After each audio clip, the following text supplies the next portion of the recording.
সুপ্রভাত বন্ধুরা, আপনাদের সবাইকে ৮০তম স্বাধীনতা দিবসের অনেক অনেক শুভেচ্ছা। শুভ স্বাধীনতা দিবস। আজ হলো ১৫ আগস্ট, ২৯ শ্রাবণ, পয়লা রবিউল আউয়াল, শনিবার। আজকের সকালের বিশেষ বিশেষ খবরগুলি হলো: এবার জনগণনার দ্বিতীয় পর্ব। জনগণনায় জাতি ধর্ম থেকে কোভিড টিকা। এবার ৪০টি প্রশ্ন, কেন্দ্র বিরোধী চাপানুত্তর। অসহনীয় গরমের জন্য এবার হাইলাকান্দিতেও বিদ্যালয়ের সময়সূচি পরিবর্তন। সোমবার থেকে সকাল ৭টা ৩০ থেকে স্কুল শুরু। বিকাশ দর হত্যাকাণ্ডে উত্তাল শ্রীভূমির বাজারিছড়া। ভাঙচুর, অগ্নিসংযোগ, দোকান মসজিদে হামলার অভিযোগ, উত্তেজনা বাজারিছড়ায়। পাতারকান্দিতে ধারা ১৬৩ ধারা জারি। ৫ বা ততোধিক ব্যক্তির জমায়েতে নিষেধাজ্ঞা। সম্পত্তি হাতানোর শখ, বাবার মৃতদেহ থেকেই আঙ্গুলের ছাপ নিল এক ছেলে। উচ্চ মাধ্যমিকের আগেই পড়াশোনা ছাড়ছে দেশের ৭৩% পড়ুয়া। কমছে স্কুলের সংখ্যাও। সংসদীয় কমিটির রিপোর্টে উদ্বেগ। মেঘালয়ে স্টিং এনার্জি ড্রিঙ্ক বিক্রিতে সাময়িক নিষেধাজ্ঞা জারি। কাটাখালে সেতু নির্মাণে তোড়জোড়, যৌথ সমীক্ষা উত্তর জোসনাবাদে। বদরপুরের লজ থেকে আটক ৬ বাংলাদেশি। প্রশ্নের মুখে সীমান্ত নিরাপত্তা। বিস্তারিত থাকবে প্রতিবেদনে। এখনো পাওয়া যায়নি শিলচরে ৪ বছরের শিশুকে নিয়ে বরাক নদীতে ঝাঁপ দেওয়া মহিলার দেহ। আজ শিলচরে কৌশিক রায় এবং শ্রীভূমিতে কৃষ্ণেন্দু পাল পতাকা উত্তোলন করবেন। এবং থাকবে আজকের বরাক উপত্যকার ৩ জেলার আবহাওয়ার খবর। তাহলে বিস্তারিত খবরে যাওয়ার আগে অবশ্যই ভিডিওটিতে একটি লাইক করে চ্যানেলটি সাবস্ক্রাইব করে পাশের বেল আইকনটি বাজিয়ে রাখবেন এবং ফেসবুক পেজটি ফলো করে ভিডিওটি অবশ্যই শেয়ার করবেন, যাতে সঠিক তথ্যগুলো সবার কাছে পৌঁছাতে পারে। এবার শুনুন আজকের খবরগুলির বিস্তারিত। প্রথম খবর, এবার জনগণনায় জাতি ধর্ম থেকে কোভিড টিকা। ৪০টি প্রশ্নে কেন্দ্র বিরোধী চাপানুত্তর। জনগণনা ২০২৭ ঘিরে আরও এক ধাপ এগোল কেন্দ্র। দেশের ষোড়শ জনগণনার তথ্য সংগ্রহের পর্বে এবার বাড়ল প্রশ্নের সংখ্যা। প্রথম বিজ্ঞপ্তিতে যেখানে ৩৩টি প্রশ্নের কথা জানানো হয়েছিল, শুক্রবার প্রকাশিত দ্বিতীয় বিজ্ঞপ্তিতে সেই সংখ্যা বেড়ে হয়েছে ৪০। নতুন প্রশ্নগুলোর মধ্যে রয়েছে ধর্মীয় পরিচয়, জাতিগত পরিচয়, তফসিলি জাতি বা জনজাতিভুক্তির তথ্য এবং কোভিড টিকাকরণ সংক্রান্ত একাধিক বিষয় রয়েছে। বিকাশ দর হত্যাকাণ্ডে উত্তাল শ্রীভূমির বাজারিছড়া। ভাঙচুর, অগ্নিসংযোগ, দোকান মসজিদে হামলার অভিযোগ, উত্তেজনা বাজারিছড়ায়। এদিকে পাতারকান্দিতে ধারা ১৬৩ ধারাও জারি। ৫ বা ততোধিক ব্যক্তির জমায়েতে নিষেধাজ্ঞা। বিজেপির বুথ সভাপতি বিকাশ দর হত্যাকাণ্ডকে কেন্দ্র করে উত্তপ্ত শ্রীভূমি জেলার বাজারিছড়া। নিখোঁজ হওয়ার প্রায় ৪৮ ঘণ্টা পর যোগীছড়া এলাকার একটি পরিত্যক্ত ঘর থেকে তার ক্ষতবিক্ষত দেহ উদ্ধারের পরই এলাকায় তীব্র উত্তেজনা ছড়িয়ে পড়ে। ক্ষুব্ধ জনতার একাংশের বিরুদ্ধে একাধিক দোকান ও বাড়িতে ভাঙচুর এবং অগ্নিসংযোগের অভিযোগ উঠেছে। পরিস্থিতি নিয়ন্ত্রণে বাজারিছড়া এবং সংলগ্ন এলাকায় জোরদার করা হয়েছে পুলিশি নিরাপত্তা। এদিকে পাতারকান্দি ব্লক বাজারে ফুরকান আলীর মুদির দোকানে ভাঙচুরের অভিযোগ উঠেছে। দোকান মালিক পক্ষের দাবি, বিজেপি মণ্ডলের কয়েকজন কর্মী সমর্থক এই হামলায় জড়িত ছিলেন। একই এলাকায় দোকানের পাশে থাকা একটি মসজিদেও হামলা এবং ভাঙচুরের অভিযোগ উঠেছে।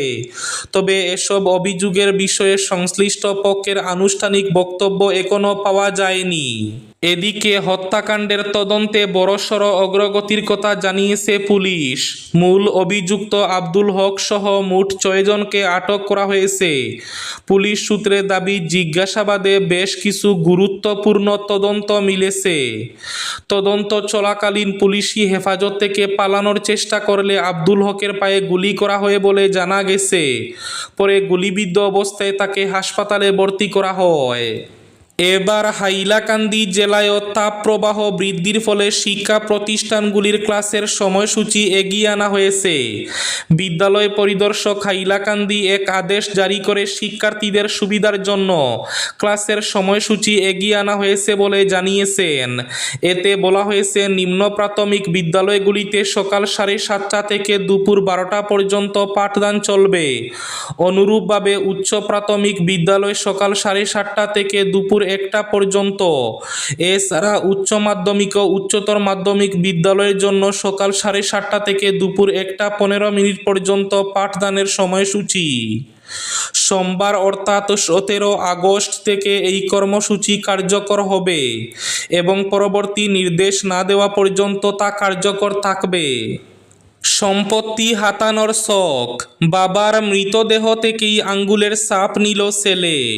উত্তরপ্রদেশের লখনৌয়ের রহিমাবাদ এলাকার খরৌহা গ্রামে মৃত বাবার মৃতদেহ থেকে টিপসই নেওয়ার একটি চাঞ্চল্যকর ভিডিও ভাইরাল হয়েছে। সম্পত্তির লোভে 75 বছর বয়সী মৃত ছত্রপাল সিংয়ের হাত ধরে সাদা কাগজে তার ছেলে মহেন্দ্র টিপসই নেওয়ার এই দৃশ্য সামনে আসে।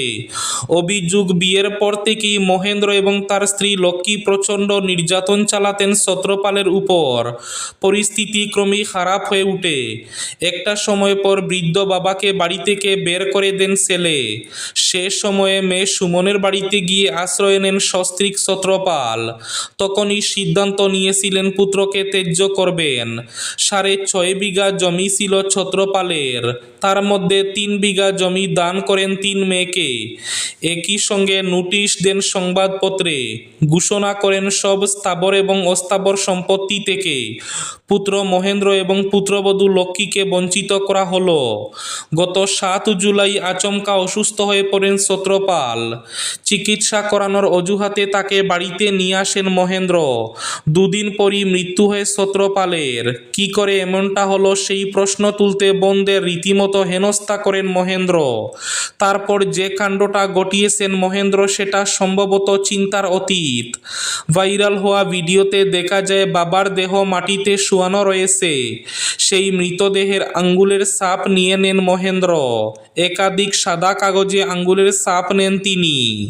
বদরপুরের লজ থেকে আটক 6 বাংলাদেশি, প্রশ্নের মুখে সীমান্ত নিরাপত্তা। স্বাধীনতা দিবসের প্রাক্কালে শ্রীভূমি জেলার বদরপুরে অভিযান চালিয়ে 6 বাংলাদেশি নাগরিককে আটক করেছে পুলিশ। এ ঘটনায় ব্যাপক চাঞ্চল্যের সৃষ্টি হয় এলাকায়।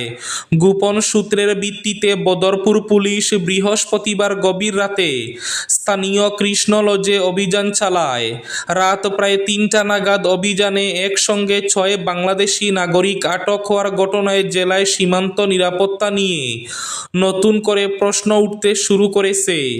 আটক ব্যক্তিরা হলো রিয়া আক্তার, শ্রাবন্তী আক্তার, লাভলি আক্তার, মোহাম্মদ রিপন, সোনিয়া আক্তার এবং কোবাইদুল ইসলাম। আটক 6 জনকে জিজ্ঞাসাবাদ চালিয়ে যাচ্ছে পুলিশ। তারা কিভাবে ভারতে প্রবেশ করলেন, কোথা থেকে বদরপুরে এলেন, ভারতে আসার উদ্দেশ্য কি এবং কার সঙ্গে তাদের যোগাযোগ ছিল, এসব বিষয়ে খতিয়ে দেখা হচ্ছে। উচ্চ মাধ্যমিকের আগেই পড়াশোনা ছাড়ছে দেশের 73% পড়ুয়া, কমছে স্কুলের সংখ্যাও। সংসদীয় কমিটির রিপোর্টে উদ্বেগ। দেশের শিক্ষা ব্যবস্থার সামগ্রিক পরিস্থিতি নিয়ে উদ্বেগজনক ছবি উঠে এলো সংসদীয় কমিটির রিপোর্টে। উচ্চ মাধ্যমিকের গণ্ডি পেরোনোর আগে প্রায় 73% পড়ুয়া পড়াশোনা ছেড়ে দিচ্ছে বলে রিপোর্টে উল্লেখ করা হয়েছে। একই সঙ্গে প্রাথমিক থেকে উচ্চ মাধ্যমিক স্তরে যত এগানো যাচ্ছে ততই কমছে স্কুল ও আসনের সংখ্যা। ফলে বহু পড়ুয়ার কাছে উচ্চতর স্কুল শিক্ষার সুযোগ কার্যত সীমিত হয়ে পড়েছে। সম্প্রতি শিক্ষা সংক্রান্ত বাজেট ও নীতি নিয়ে সংসদে রিপোর্ট পেশ করেছে এস্টিমেট কমিটি। কমিটি। সেখানে 2024-25 শিক্ষাবর্ষের পরিসংখ্যান তুলে ধরে বলা হয়েছে, প্রাথমিক স্তরে যেখানে 6,18,00,000-এরও বেশি পড়ুয়া ছিল, ষষ্ঠ থেকে অষ্টম শ্রেণীর স্তরে সেই সংখ্যা কমে দাঁড়ায় প্রায় 4,08,00,000। কাটাখালে সেতু নির্মাণে তোড়জোড়, যৌথ সমীক্ষা উত্তর জোসনাবাদে। দীর্ঘ প্রতীক্ষার অবসান হতে চলেছে। কাটাখাল নদীর উপর উত্তর জোসনাবাদে প্রস্তাবিত সেতু নির্মাণের প্রাথমিক কাজ শুরু হয়েছে। শুক্রবার সকালেই সংশ্লিষ্ট বিভিন্ন সরকারি বিভাগের আধিকারিক ও কর্মীরা এলাকায় পৌঁছে যৌথ সমীক্ষায় নামেন। ফলে বহুদিনের যোগাযোগ দুর্ভোগ কাটার আশায় নতুন করে আশাবাদী বৃহত্তর লালা এবং লালামুখ এলাকার বাসিন্দা। মুখ্যমন্ত্রী হিমন্ত বিশ্ব শর্মা ইতিমধ্যে ভার্চুয়ালি এই গুরুত্বপূর্ণ সেতুর শিলান্যাস করেছেন। এবার নির্মাণ কাজ এগিয়ে নিতে জমি মাপজোক ও অধিগ্রহণের প্রক্রিয়া শুরু হয়েছে। শুক্রবার ফরেস্ট, কৃষি বিভাগ ও লালা রাজস্ব চক্রের পাটোয়ারিরা নদীর চর ও সংলগ্ন এলাকায় যৌথ সমীক্ষা চালান। মেঘালয়ে স্টিং এনার্জি ড্রিঙ্ক বিক্রিতে সাময়িক নিষেধাজ্ঞা। জনস্বাস্থ্য, নিরাপত্তা এবং লেবেল সংক্রান্ত উদ্বেগের জেরে মেঘালয় সরকার রাজ্য জুড়ে স্টিং এনার্জি ড্রিঙ্কের বিক্রি, মজুত ও বিতরণে তাৎক্ষণিক অন্তর্বর্তী স্থগিতাদেশ জারি করেছে। গারো হিলসে এক ছাত্রের মৃত্যুর পর এচিক স্টেট পিপুলস ফ্রন্ট অর্থাৎ ASPF এর সাময়িক নিষেধাজ্ঞার দাবির পর এই পদক্ষেপ নেওয়া হয়। খাদ্য সুরক্ষা দফতর বিদ্যমান মজুদ আলাদা করে রাখার নির্দেশ দিয়েছে। পরীক্ষাগারে নমুনা পরীক্ষা শেষ না হওয়া পর্যন্ত স্থগিতাদেশ বহাল থাকবে। আজকের বরাক উপত্যকার 3 জেলার আবহাওয়ার খবর। আজ বরাক উপত্যকার 3 জেলার আকাশ ফরসার পাশাপাশি গরম থাকার পূর্বাভাস। শিলচর, কাছাড়ে আজ সর্বোচ্চ তাপমাত্রা থাকবে 35 ডিগ্রি সেলসিয়াস এবং সর্বনিম্ন তাপমাত্রা থাকবে 27 ডিগ্রি সেলসিয়াস। শ্রীভূমি তথা করিমগঞ্জ জেলায় আজ সর্বোচ্চ তাপমাত্রা থাকবে 35 ডিগ্রি সেলসিয়াস এবং সর্বনিম্ন তাপমাত্রা থাকবে 28 ডিগ্রি সেলসিয়াস। হাইলাকান্দি জেলায় আজ সর্বোচ্চ তাপমাত্রা থাকবে 35 ডিগ্রি সেলসিয়াস এবং সর্বনিম্ন তাপমাত্রা থাকবে 27 ডিগ্রি সেলসিয়াস। এবার শেষ খবরটি। এখনও উদ্ধার হয়নি শিলচরে 4 বছরের শিশুকে নিয়ে বরাক নদীতে ঝাঁপ দেওয়া মহিলা এবং শিশুর সন্ধান। শিলচরের অন্নপূর্ণা ঘাটে 4 বছরের শিশুকে সঙ্গে নিয়ে মহিলার ঝাঁপ দেওয়ার ঘটনায় চাঞ্চল্যের সৃষ্টি হয়। ঘটনাস্থল থেকে মহিলা এবং শিশুটির জুতো, চপ্পল এবং একটি ব্যাগ উদ্ধার করা হয়েছে। ঘটনার খবর পেয়ে পুলিশ ঘটনাস্থলে পৌঁছে তদন্ত শুরু করেছে। পাশাপাশি SDRF এর উদ্ধারকারী দলও বরাক নদীতে তল্লাশি অভিযান চালাচ্ছে। স্থানীয় সূত্রে জানা গেছে, মহিলা তার 4 বছরের সন্তানকে সঙ্গে নিয়ে অন্নপূর্ণা ঘাট এলাকায় এসেছিলেন। পরবর্তীতে তাদের আর কোনো সন্ধান পাওয়া যায়নি। ঘটনাস্থলে তাদের ব্যবহৃত জিনিসপত্র পড়ে থাকতে দেখা যায়। এই ছিল আজকের সকালের বিশেষ খবরগুলি। ভিডিওটি অবশ্যই লাইক করে শেয়ার করে দেবেন।